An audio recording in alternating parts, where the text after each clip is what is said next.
Glória a Deus. Amém.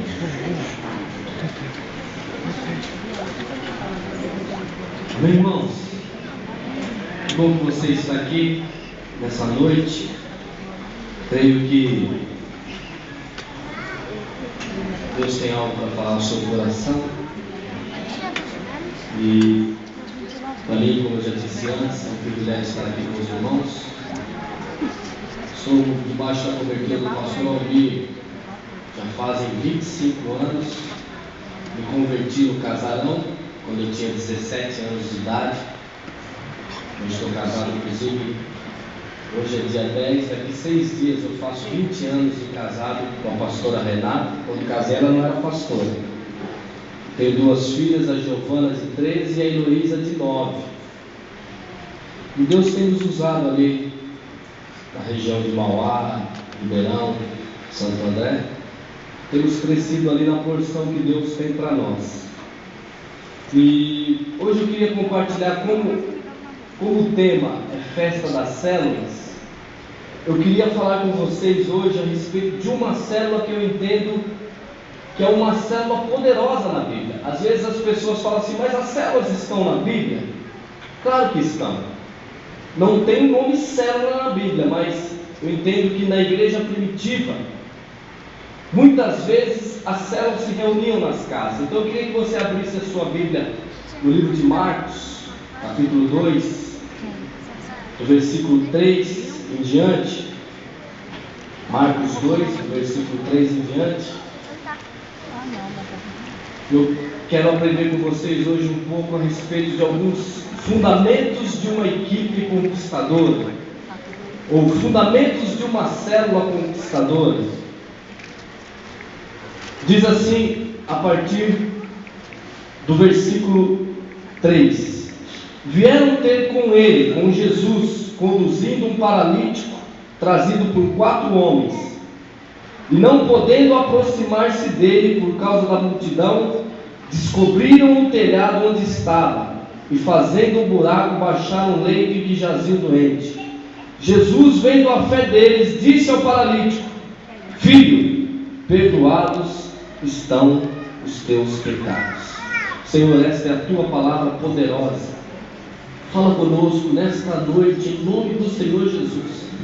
Dá-nos discernimento, alinhamento de tudo aquilo que o Senhor tem para nós. Que possamos estar não somente com a nossa mente aberta, mas também o nosso coração, para receber revelação daquilo que o Senhor quer falar conosco. Para que possamos, Deus, ser usados com poder, ousadia, intrepidez, unção do Senhor. E que em nome do Senhor Jesus as células, os líderes, os amados dessa igreja sejam impactados de uma forma tão poderosa que possam frutificar ainda mais, em nome de Jesus. Amém. Amém. Só para que você entenda, irmãos, nós estamos diante de uma célula poderosa. Eu vejo esses 4 amigos e um paralítico como pessoas que formavam uma célula, pessoas que deram exemplo para nós vivemos hoje, deram alguns direcionamentos, princípios para as pessoas que desejam ter uma vida de conquista, uma vida de multiplicação, uma vida de milagres. Entendo que alguns aqui são líderes de célula, amém? Amém. E o desejo do seu coração é que a sua célula rompa, que você cresça, que a sua célula se multiplique e que haja salvação e cura na sua célula. Nós fomos chamados por Deus para cumprir o propósito de Deus. E qual é o propósito de Deus? É crescer, é ter uma grande família de filhos parecidos com Jesus. Só para que você entenda, antes de nós entrarmos profundamente na mensagem, eu sou de uma família de 7 irmãos. Até agora, inclusive hoje está tendo uma reunião, um culto na igreja, Comunidade Casarão, de um dos bairros, Vila Magini, onde o meu irmão é pastor, junto com a minha cunhada. Os meus pais estão nessa igreja, debaixo da cobertura do meu irmão. Eu tenho mais um outro irmão com a minha cunhada, que são discipuladores dessa igreja. Eu tenho uma irmã com um cunhado que são discipuladores, eu tenho uma outra irmã com outro cunhado que é líder de célula dessa igreja, e eu estou na comunidade Casarão, sede do Vila Vitória. Mas por que eu estou contando isso para você? Porque nem sempre foi assim a nossa vida. Eu cresci nessa vila onde o meu irmão é pastor, na Vila Maggi, e para que você entenda, com 12 anos de idade, eu entrei para o mundo do crime. Eu fui viciado em maconha e cocaína, e os meus irmãos, dos 7, 6 foram viciados em droga. Nós entramos, a nossa família tinha uma maldição e nós entramos de cabeça nesse mundo das drogas. Com 12 anos de idade eu já experimentei o meu primeiro baseado, meu primeiro cigarro de maconha. Com 14 anos eu fui morar numa favela trabalhando no tráfico. Abandonei a família, o meu irmão abandonou a família. Mas por que eu estou dizendo isso para você? Que um dia esse mesmo Jesus que encontrou esse paralítico, esse mesmo Jesus que se colocou frente a frente com esse paralítico, esse mesmo Jesus que habita dentro de você através do Espírito Santo, esse mesmo Jesus que está dentro da sua célula, um dia me encontrou, transformou a minha vida, e hoje toda a minha família está servindo a Deus. O meu irmão é pastor, o outro é discipulador, a outra é discipuladora, os meus pais estão na igreja. Mas por que isso aconteceu? Porque alguém resolveu gastar um tempo, alguém resolveu ser uma engrenagem da obra de Deus, se desgastar para falar do amor de Deus para minha mãe, para minha irmã e depois para mim. Sabe de uma coisa? Existe um poder sobrenatural de Deus dentro de você. Deus te chamou. Talvez você tenha olhado para a sua vida e você às vezes olha para você e fala assim: mas eu sou insignificante. Eu vim nessa noite aqui, você pensa assim: eu vim nessa noite aqui, mas eu vim porque eu fui convidado, porque o pastor às vezes cobra que eu tenho que estar aqui. Mas Deus não vai me usar. Eu quero dizer algo para você. A Bíblia diz que onde abundou o pecado, superabundou a graça. E Deus pode usar você com poder lá na célula onde você está, porque Deus pegou um menino totalmente introvertido, um menino tímido como eu, onde aquela timidez me levou para um refúgio das drogas. Para você ter ideia, eu não conseguia enfrentar as pessoas, olhar nos olhos das pessoas. As drogas foram o meu refúgio. Subir em cima de um palco, pegar um microfone, pregar para uma multidão, em uma conferência, nunca passou pela minha cabeça. Mas sabe de uma coisa? Deus escolheu as coisas desprezíveis desse mundo para confundir as sábias. E Deus escolheu você. Deus me trouxe hoje aqui para falar que aqui, Ferraz de Vasconcelos, é isso?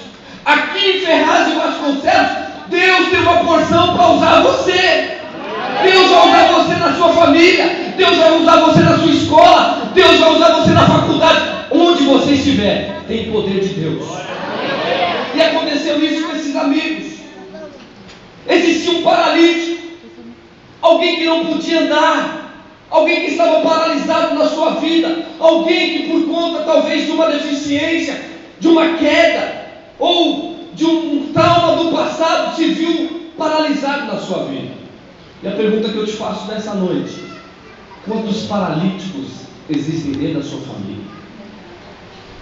Não estou falando somente fisicamente, mas estou falando espiritualmente. Porque eu era um paralítico. Os meus irmãos, eu tenho esse irmão meu que é pastor, ele foi viciado em crack por 6 longos anos da vida dele. E hoje é pastor. Mas em outro tempo era um paralítico. Talvez você veio hoje aqui e existam paralíticos na sua vida, paralíticos na sua família, paralíticos na escola, que você olha para a vida dele e ninguém dá nada, a sociedade despreza, o mundo despreza, as pessoas desprezam. Mas eu quero dizer algo para você: Deus pode usar você para que esses paralíticos voltem a andar. Glória a Deus. A Bíblia diz que aquele homem estava ali, e de repente 4 amigos resolvem fazer a diferença na vida dele. Eu entendo que ali é a célula, trabalhando como uma engrenagem, um conjunto pessoas todos unidos para um propósito. E qual era o propósito? Talvez você possa dizer assim: o propósito era a cura do paralítico, mas não era. O primeiro princípio aqui que nós entendemos é que eles tinham um alvo, um propósito, e o alvo te inspira a conquistar. Presta atenção, irmão, sem alvo nós não chegamos a lugar nenhum. Sem projeto, sem sonho, sem alvo, você vive uma vida de vulnerabilidade, você vive uma vida atolado na lama das impossibilidades. Muitas pessoas não conquistam nada porque não tem alvo. Se eu perguntar para vocês, daqui 5 anos, aonde você quer chegar? Quais são os projetos que você tem para a sua família? E quando eu falo projetos, irmãos, eu estou falando em todos os âmbitos da sua vida, seja na área financeira, na área familiar, na área sentimental, no casamento, na área profissional. O que acontece é que muitas vezes nós vivemos a nossa vida um dia após o outro, sem projetos, sem alvos. Mas essa célula, esses 4 amigos tinham um alvo. Talvez depois o pastor vá falar. Eu nunca pensei em escrever livro. Estou lançando meu 2º livro, O Caminho da Conquista. Em 2012 eu lancei Frutificando em Tempos de Crise, um livro que tem abençoado muitas pessoas. Mas por que eu escrevi esses livros? Eu nunca imaginava que Deus poderia me dar um dom de escrever livros. Mas o que aconteceu? Minha esposa, ela escreveu primeiro do que eu, até o último suspiro. E quando eu vi que Deus tinha dado aquilo para ela, eu projetei para a minha vida. Eu falei: Deus usou a minha esposa e pode me usar também. E aí eu comecei a buscar aquele alvo para a minha vida. O que acontece é o seguinte: muitas vezes nós ficamos estacionados nas impossibilidades. Por quê? Porque não temos alvos. Mas aquela equipe tinha alvo. E qual era o alvo deles? A cura do paralítico? Não. Alvo é aquilo que é possível ser conquistado. A cura do paralítico para eles não era possível, porque só Jesus pode curar. Então o alvo da cura era somente de Jesus. Agora o alvo deles era um só: levar aquele paralítico à presença daquele que pode curar. O seu alvo nesses dias é levar os paralíticos à presença do Senhor Jesus, que pode curar. É Ele quem cura, é Ele quem restaura. E aqueles amados ali, eles pegam, colocam aquele rapaz na maca e eles começam a caminhar, um de cada ponta, um em cada extremidade, e começam a levar aquele amado diante da presença de Jesus. Eles tinham norte, eles tinham foco, eles tinham objetivo. Por mais difícil que fosse alcançado, eles estavam determinados em levar aquele homem na presença de Jesus. Eu quero dizer algo para você: se você tiver determinação, coragem e unção de Deus, esse ano de 2015 ainda vai acabar com uma bênção sobre a sua vida, um milagre sobre a sua vida. Porque quando você tem coragem, quando você é determinado, quando você tem algo, você chama a atenção de Deus, você chama a atenção de Jesus para a sua vida. E eles foram ali, posicionados, pagando um preço de carregar aquele paralítico. Imagina que paixão é essa. Aquele paralítico, ele deveria ser um camarada muito bacana. Você imagina 4 amigos pegaram um camarada pesado, pesa, atravessaram uma região, uma distância, para chegar num determinado lugar onde existia uma multidão, por conta de paixão. Sabe de uma coisa, irmãos? Nesses dias, a sociedade, o mundo, tem tentado roubar a paixão da igreja. Sabe, pastores? O pastor estava falando de algumas igrejas aqui. Existem muitas igrejas que não existe mais paixão. Existem muitas igrejas que perderam o foco. Que o foco não são mais as vidas. Que o foco não é mais a salvação. Os focos mudaram. Mas eu quero dizer algo para você: se você quer ter uma célula abençoada, se você quer ter uma célula que se multiplica, se você quer ver a sua família transformada, é necessário paixão. estar apaixonado pelas pessoas, valorizar as pessoas. O problema é que valorizamos muito as coisas, valorizamos os objetos, valorizamos a vida financeira, valorizamos o trabalho, valorizamos a faculdade, valorizamos a profissão, valorizamos tudo, mas as pessoas têm sido descartáveis. O quanto você ama a sua família, isso é o mais importante. O quanto você ama os seus filhos, o quanto você ama as pessoas, porque para atravessar uma região com alguém numa maca, precisa de amor, precisa estar apaixonado. As nossas atitudes falam mais do que nossas palavras. Aquilo que nós fazemos demonstra o quanto nós nos preocupamos, o quanto nós queremos investir. Eu penso que esses dias Deus está querendo despertar a igreja para valorizar as pessoas. Eu perdi um irmão, um desses meus irmãos, com 11 tiros, por conta do tráfico. E em uma das sextas-feiras que nós tínhamos, naquela época, um culto de libertação na comunidade de Casarão, eu era jovem ainda, solteiro. Aquela noite eu era baterista da igreja e eu sempre estava nos cultos. O Espírito Santo de Deus falou para mim assim: fique em casa hoje. E eu fiquei em casa e o meu irmão, às vezes, ele passava 2, 3 noites sem voltar para casa, porque ele trabalhava. Depois que eu me converti, eu deixei o tráfico e meu irmão continuou trabalhando no tráfico, servindo ali. Ele ficava lá e ele voltava para casa para tomar banho. E naquela sexta-feira meu irmão voltou para casa. E eu entendi porque o Espírito Santo me segurou em casa. Naquela noite eu preguei a palavra para ele. Eu fiquei 2 horas e meia falando de Jesus para o meu irmão. Ele dobrou os joelhos no meio da sala e ele entrou num choro torrencial. Chorava demais, soluçava. Eu falei para ele: você quer aceitar Jesus? Ele falou: eu quero. Eu fiz uma oração de confissão com ele, orei por ele, falei: vamos para a igreja, ainda dá tempo. Ele falou assim: olha, não vou hoje, mas domingo eu vou. E eu quero que você arrume uma clínica de recuperação para mim. Eu quero me internar, porque eu quero ser como você. Deus mudou a sua vida e vai mudar a minha também. E ali eu orei por ele, abracei ele, e ele saiu aquela noite e nunca mais voltou. Naquela mesma madrugada, ele foi assassinado com 11 tiros. Eu escrevo essa história no livro Caminho da Conquista. E eu ali no livro eu falo que se eu soubesse que aquela seria a última oportunidade que eu viria o meu irmão, eu teria pulado no peito dele, segurado ele e não deixado ele sair.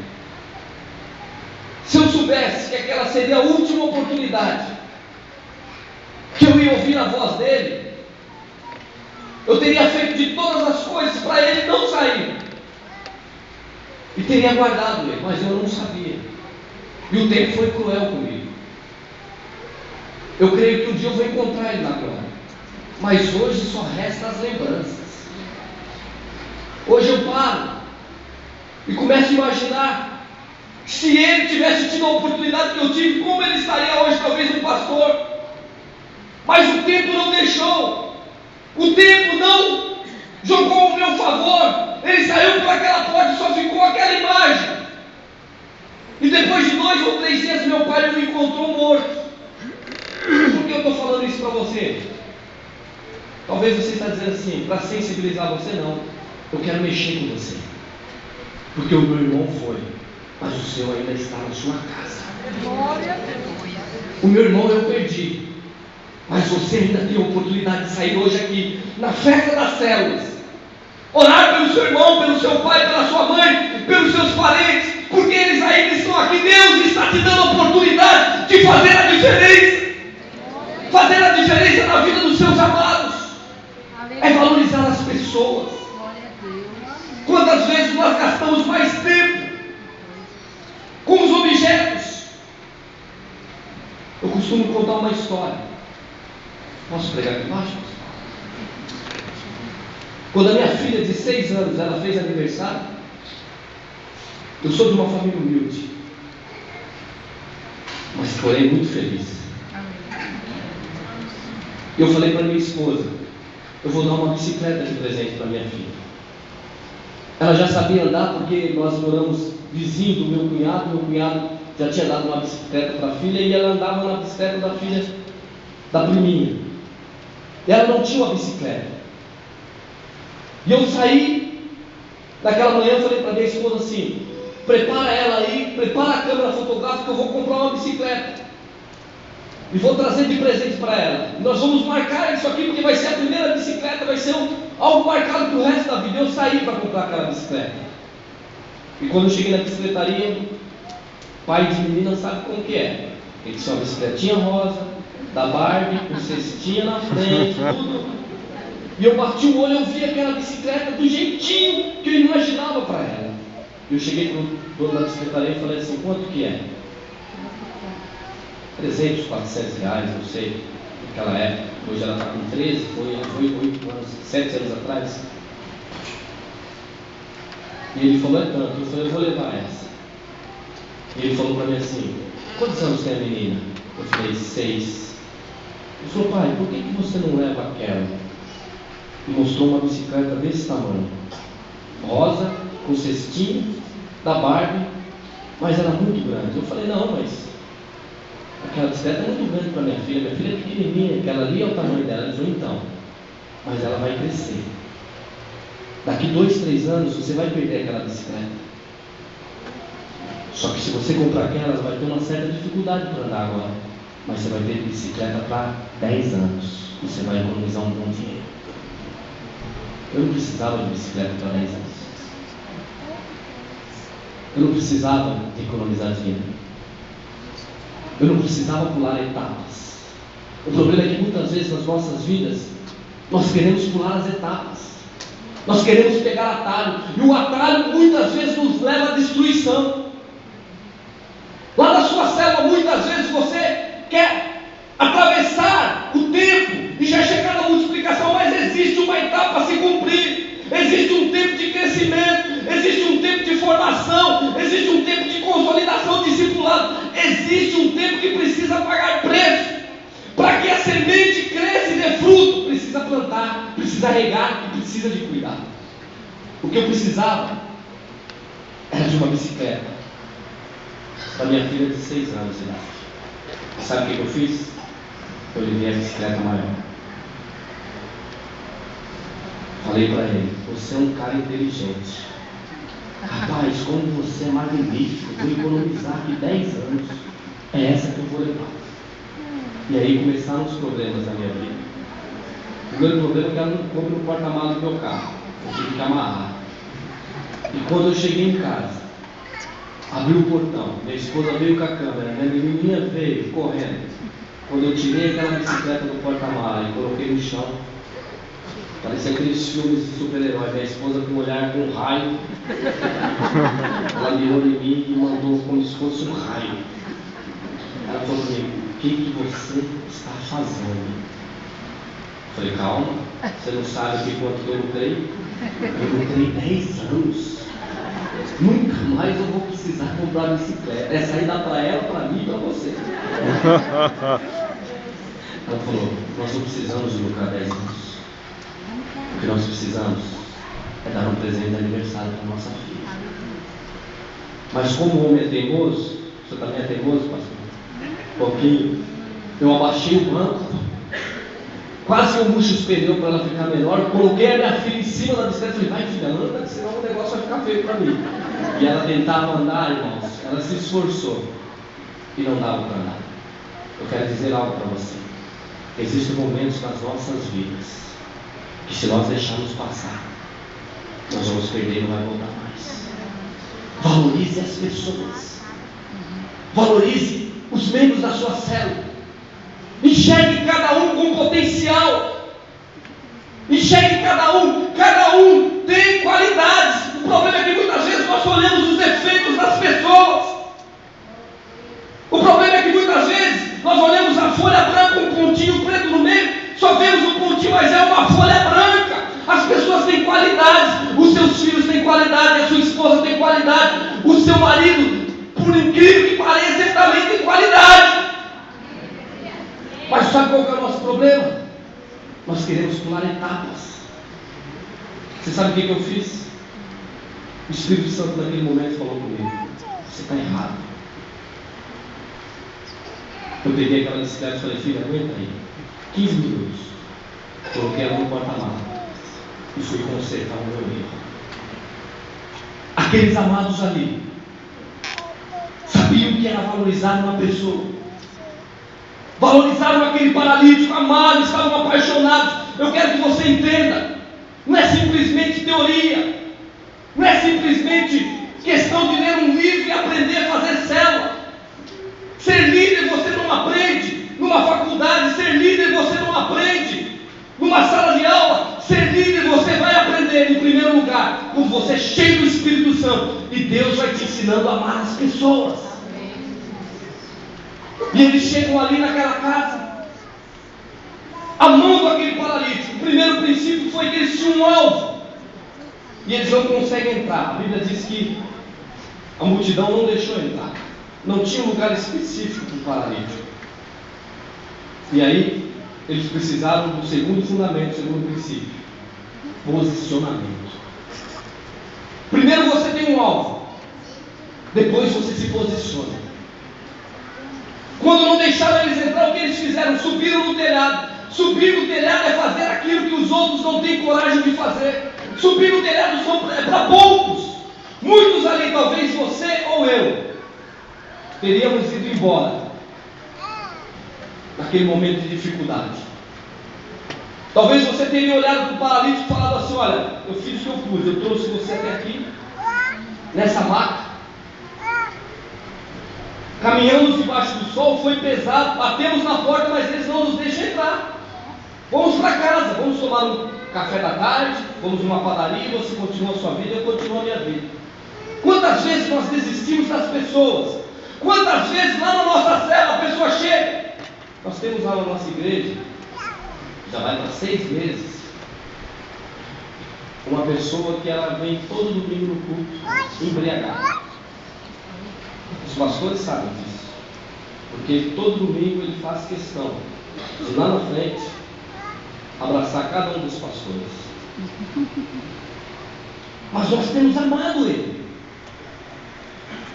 Talvez alguém fale assim: mas o cara vem bêbado na igreja, ele vai aonde? A igreja é lugar para bêbado. A igreja é lugar para quem usa drogas. Eu prefiro ter alguém fumando dentro da igreja, pastor, do que lá fora no mundo, porque aqui ele vai receber a palavra e ele vai ser transformado. Ele vai ser transformado. E o posicionamento daqueles amados ali foi subir no telhado, é fazer o que o mundo não faz, porque o mundo, ele te ama quando você dá lucro para ele, porque quando você não dá lucro ele te despreza. Mas a igreja é diferente, precisa ser diferente, precisa amar com o amor de Cristo. E eles olharam para aquele paralítico ali e falaram assim: nós não vamos desistir da primeira dificuldade. Quantas vezes nós líderes desistimos da primeira dificuldade? Eu quero dizer algo para você. Quantos são líderes aqui? Levanta a sua mão. Está difícil? Às vezes está difícil liderar sério. Então eu quero falar algo para você aqui, para te encorajar. Hoje eu sou pastor. Eu fui líder de célula durante muito tempo. O Pavão, que é pastor hoje da banda, foi a primeira multiplicação da minha célula. Ele foi meu líder de treinamento, foi o primeiro líder. Esses amados aqui, esse aqui já foi da minha célula, membro da minha célula. Hoje ele é pastor de uma rede. E hoje eu estou à frente de uma das igrejas da comunidade Casarão, a maior de todas. Nós estamos chegando a aproximadamente 3.200 membros. Só jovens nós temos 1.500 jovens. Por que eu estou te falando isso? Porque eu já diluí célula. Já teve célula que eu era líder que não deu certo. Já teve célula que eu era líder que não rompeu, não multiplicou. Talvez você está olhando para a sua situação e fala assim: mas eu não nasci para ser líder. Não nasceu mesmo, porque eu também não nasci. Mas a Bíblia diz que Cristo em nós, a esperança da glória. É Cristo na sua vida.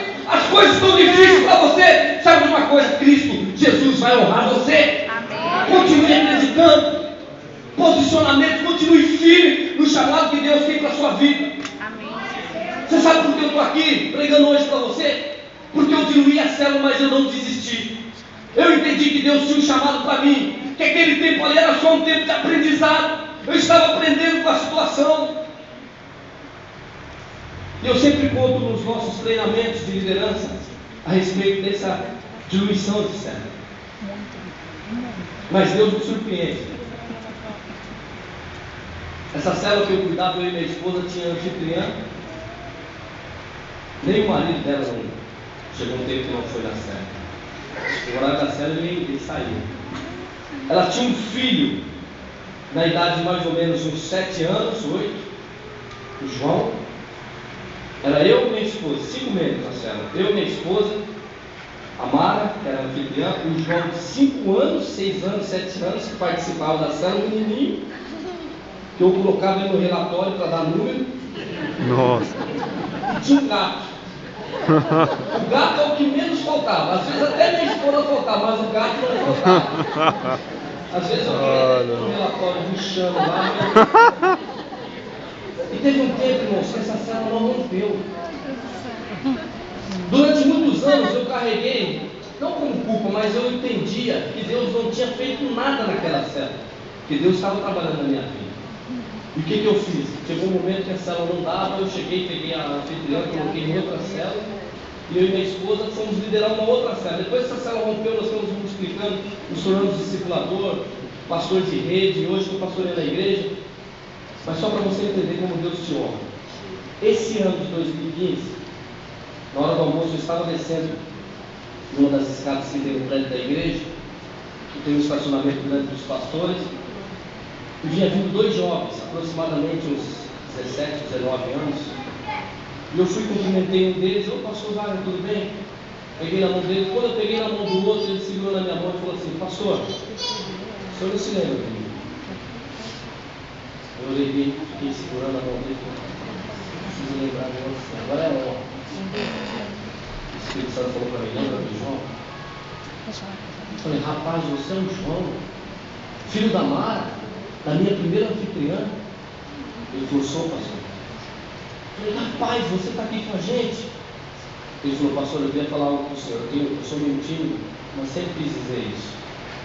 Aquelas palavras que o senhor falava na minha casa, até hoje fazem diferença na minha vida. A semente que você planta pode não dar fruto hoje, pode não dar fruto daqui 2, 3 anos, mas lá na frente vai dar fruto. Eu tenho uma irmã que ela não é evangelista, ela não é pregadora, ela não é pastora, ela é uma líder. E essa foi a irmã que me ganhou para Cristo. Nas minhas crises, na minha depressão, que eu entrei num quarto, fiquei 3 dias sem tomar banho num quarto escuro, não querendo ver ninguém, por conta das drogas, a minha mãe mandou chamar essa irmã que se converteu. Foi a primeira da família. E essa irmã entrou naquele quarto, e quando aquela porta se abriu, eu senti a presença de Deus entrando com ela. E ela falou para mim assim: eu não tenho muito para falar para você, eu tenho para falar que Jesus pode mudar a sua vida. E naquele dia eu aceitei Jesus. Amém. Jesus transformou a minha vida e começou a me usar. E hoje nós abrimos algumas igrejas, temos alguns discípulos, diante daquilo que Deus fez na minha vida. Mas a minha irmã ganhou 2 ou 3, eu e meu outro irmão. O ministério dela não é um ministério tão abrangente. Sabe o que ela me fala, pastor? Quando eu chegar no céu, vai ter uma fila muito grande de pessoas para me abraçar. Eu falo para ela: é mesmo? Mas por quê? Ela fala: as pessoas vão vir, as pessoas vão falar para mim: obrigado pelo que você fez por mim. E ela vai falar: mas eu não te conheço. E as pessoas vão falar assim: então, mas você ganhou o seu irmão, que hoje é pastor, ele abençoou a minha vida, e através da sua vida, você abençoou, então eu também sou sua discípula. Eu também pertenço à sua linhagem. Às vezes, você não vai ganhar uma multidão. Às vezes, você não vai ganhar nem 10. Porque você não é um evangelista, você não é um pastor, você não é alguém que tem o dom de liderança. Você é um membro da célula, às vezes você vai ganhar 1 ou 2, mas desses 1 ou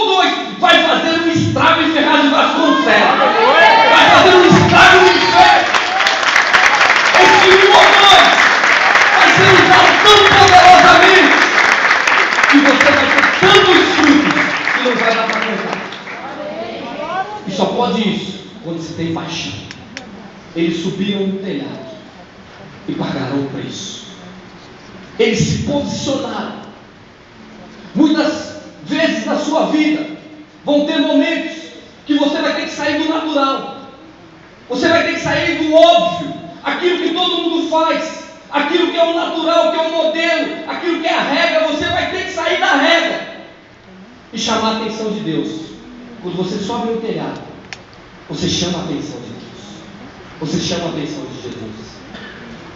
Quando eu lancei o meu primeiro livro, Frutificando em Tempos de Crise, eu fui numa igreja bem pequenininha, pregar. Quando eu estava pregando ali, tinha um rapaz especial sentado na primeira fileira, numa cadeira de rodas. E aquele rapaz, essa história está no segundo livro, Caminho da Conquista. Ele tinha uns problemas de coordenação motora. Ele ficava, durante toda a mensagem, ele ficava se mexendo, dava uns gritos, e aquilo me chamava a atenção, e ele chorava muito compulsivamente. Ele chorava. E eu pregando, ele chorando, e eu não entendia se ele estava entendendo. E eu terminei de pregar. Pastor, eu fui para o fundo do salão, porque eu ia fazer dedicatória nos livros, e eu passei do lado daquele rapaz. Quando eu passei, ele segurou no meu terno, segurou firme, e eu pensei que ele queria um abraço somente. Fui e dei um abraço nele, e ele se jogou no meu pescoço, começou a me agarrar, e de repente, depois de um tempo, ele me soltou, e eu virei para ele e ele falou assim: pastor, há um ano atrás o senhor veio aqui pregar numa capacitação de liderança para nós, e aquele dia o senhor fez um desafio para quem gostaria de ser líder. E ele falou, e eu aceitei aquele desafio. Eu fui lá na frente. Sabe, irmãos, para as pessoas é impossível. Para as pessoas ele não tem qualidade nenhuma. Talvez para muitas pessoas ele era desprezado, mas ele resolveu subir no telhado dele. Ele resolveu acreditar, pagar preço e fazer o que outros não têm coragem de fazer. E ele continua a história. Eu fui lá na frente e coloquei a minha vida à disposição para liderar o Marcelo. Ele poderia dar todas as desculpas possíveis. Ele poderia chegar para o pastor e falar assim: olha, eu vou vir um culto por mês, que ninguém ia pegar no pé dele. Ele poderia falar assim: olha, eu não vou em cela porque a minha situação, olha para a minha situação. Poderia. Não é correto, mas ele poderia até culpar Jesus naquela situação dele. Mas ele resolveu não olhar para as suas deficiências. Ele resolveu não olhar para as circunstâncias. Ele resolveu não olhar para as possibilidades. Ele subiu no telhado, ele foi lá na frente e falou: eu quero ser líder. E naquele dia ali, depois de um ano, ele falou: está vendo esse rapaz que está segurando a minha cadeira aí atrás? Eu olhei para trás, tinha um outro rapaz também chorando, segurando a cadeira. Ele falou: pois bem, esse é o meu líder de célula. Daqui uma semana a minha célula vai se multiplicar e eu serei o novo líder. Sabe o que é isso? É alguém que não se conforma, alguém que se posiciona. Só que lá em cima do telhado as pessoas vão querer te fazer descer. Lá em cima do telhado o vento bate forte.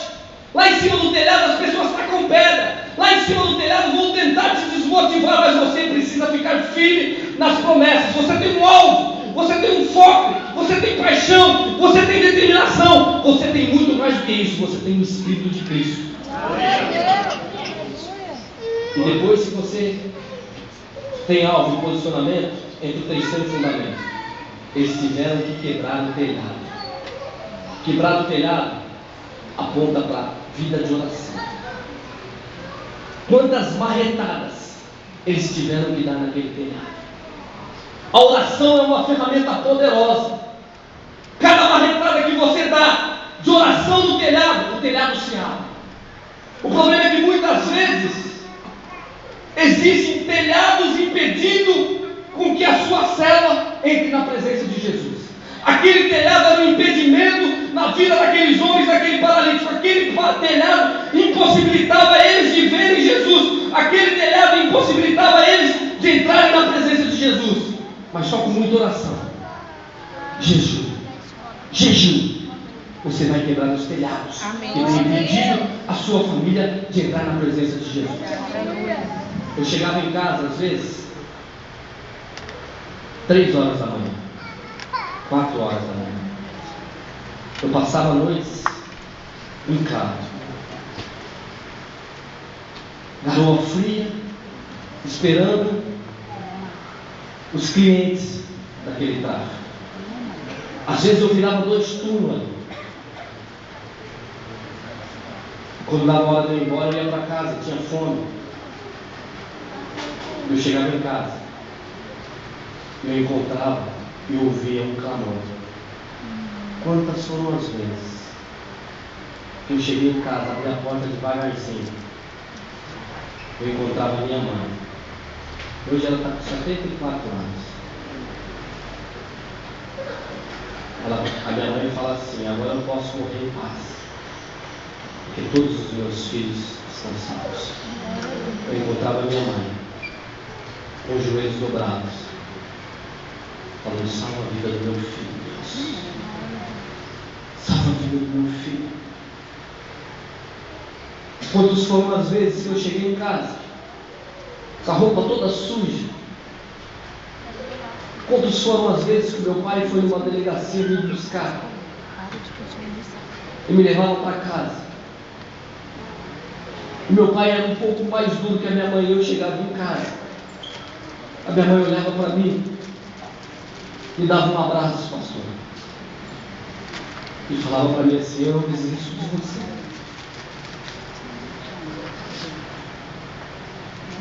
Às vezes as pessoas falavam assim: seu filho vai morrer. Sabe, irmãos, eu fui salvo por Jesus várias vezes. Existiram algumas vezes na minha vida que eu vi a morte de perto, mas eu sabia que quem estava me guardando era o joelho dobrado da minha mãe. Quantas marretadas minha mãe dava no telhado. As pessoas falavam para ela: o seu filho vai ser preso, nunca mais vai sair. E minha mãe olhava para mim, apontava o dedo e falava assim: eu ainda vou te ver pregando na minha igreja. Você vai ser pastor. Houve um tempo que nós entramos, minha mãe ficou muito doente, eu já era convertido, meu pai, a minha irmã mais velha, e nós entramos naquele hospital. E nós chegamos ali, o meu irmão mais novo estava totalmente viciado em cocaína. Era o último de todos, o caçula. Uma vida promíscua, abandonava a esposa, ia para as baladas, cocaína, drogas, não voltava para casa, o filho pequeno. Os meus pais tinham que criar o filho dele. Hoje o filho dele é discipulador da nossa igreja dos jovens. Eu me lembro que eu entrei naquele hospital e o médico veio e falou: vocês são o quê? O pastor falou de água benta, minha mãe se chama Benta, Dona Benta. Vocês são o quê da Dona Benta? Eu falei: eu sou filho, ele é pai, é o marido do meu pai. E o médico falou para nós assim: pastor, olha, se eu fosse vocês, já deixava as coisas preparadas. Deixar as coisas preparadas é um modo delicado de falar: compra um caixão, pode preparar um velório, porque ela não vai passar 1 ou 2 noites.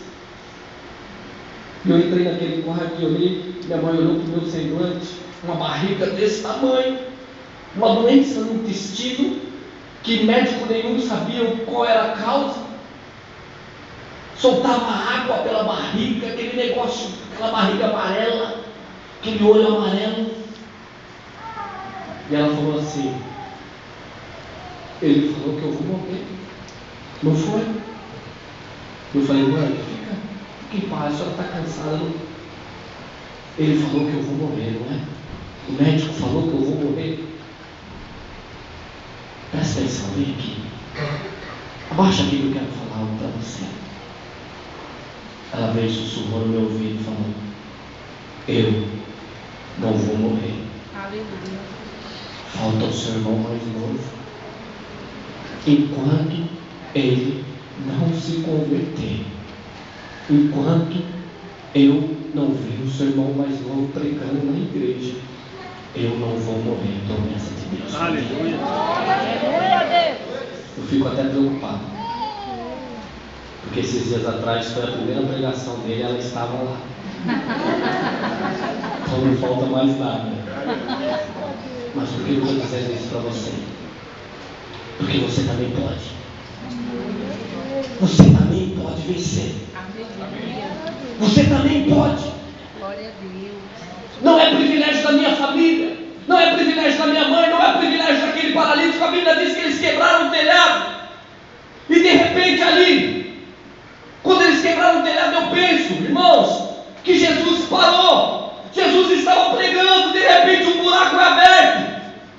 Eu penso que naquele momento Jesus parou, e toda a multidão parou, e todo mundo começaram a olhar para aquele buraco. O que será que vai vir dali? Sabe de uma coisa?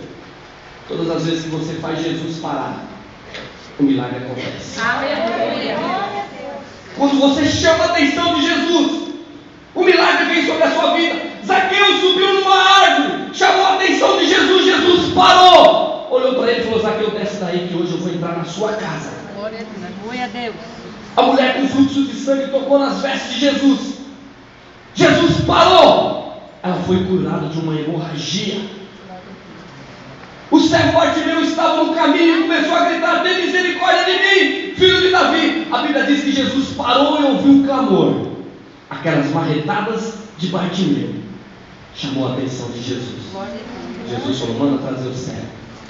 E ele foi curado. Glória a Deus. Aqueles paralíticos chamaram a atenção de Jesus. Aquele paralítico, junto com os amigos, chamaram a atenção de Jesus. Aleluia.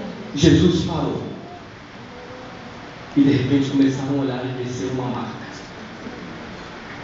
Eu costumo dizer, quando eu prego essa mensagem, que se eu puder dar uma opinião para Deus quando eu chegar no céu, eu queria falar para Ele fazer uma grande sala de cinema, muito grande, que coubesse todo mundo. E toda tarde Ele deixar a gente ver como que foi esses milagres. Seria muito bacana, porque eu daria tudo para viver esse momento. Eu daria tudo para estar ali. E eu não ia olhar para a cara do paralítico, eu não ia olhar para o rosto de Jesus, eu ia olhar para o rosto daqueles 4 amigos, aquele líder de célula, aquele líder de treinamento, aquele anfitrião, aquele outro líder que está ali, aquele membro de célula, aqueles 4 amigos que resolveram fazer a diferença na vida de um paralítico. Eu entendo, irmãos, que eles enfiaram aquela cabeça naquele buraco e ficaram olhando, esperando o que ia acontecer. Eles estavam torcendo por aquele amigo. A torcida deles era tamanha que eles ficaram ali esperando o que ia acontecer. Eu entendo que quando a maca chegou no chão, eles devem ter falado assim: Jesus, a nossa parte nós fizemos. Eu já liderei a célula. Eu já cuidei. Eu já evangelizei. Já trouxe. Estou discipulando.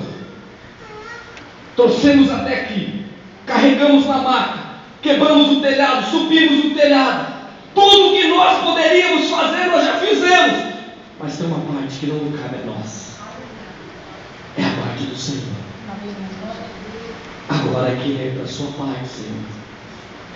Agora é que entra o milagre. O milagre nós não podemos fazer, Jesus. O milagre pertence ao Senhor. A nossa função é levar o paralítico à presença dele.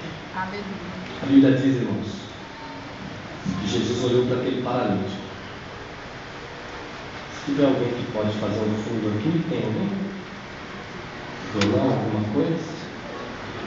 A Bíblia diz que Jesus olhou para aquele paralítico. Aquele paralítico chamou a atenção dele. Ele virou para ele e falou: filho, os teus pecados estão perdoados. A salvação vem a essa cura. Primeiro Deus vai salvar o seu irmão. Primeiro Deus vai salvar o seu pai. Talvez o seu pai esteja num bar agora. Não se preocupa não. Quebra o telhado. E Aleluia. lá dentro do bar, Deus vai fazer um milagre. Glória a Deus. Aleluia.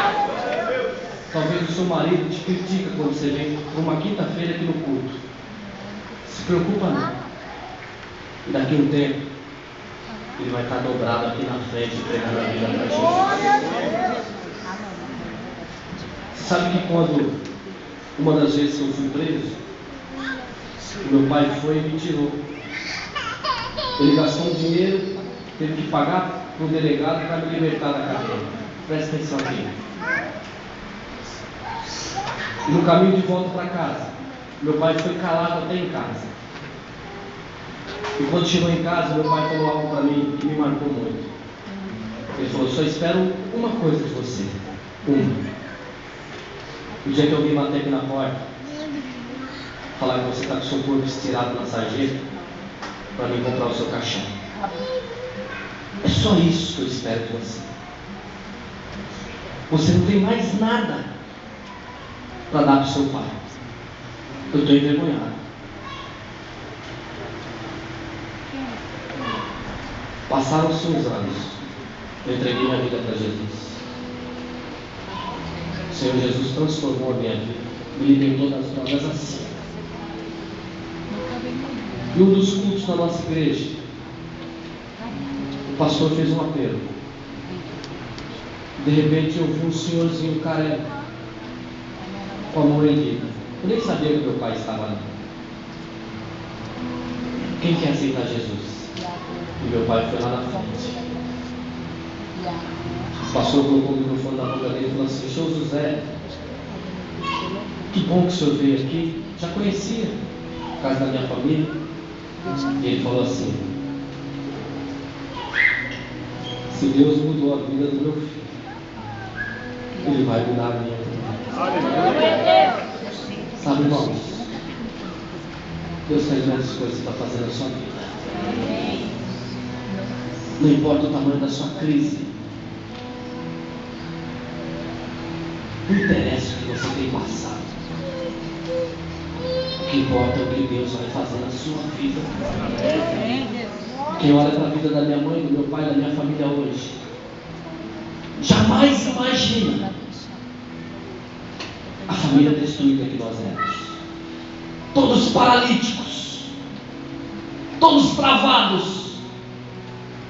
Mas houve restauração em nome de Jesus. Aleluia. Jesus olhou para aquele paralítico e falou: filho, para provar que o Filho do Homem tem poder tanto de perdoar pecados, como também para curar, levanta, toma sua maca e vai para a sua casa. Fique de pé, em nome de Jesus.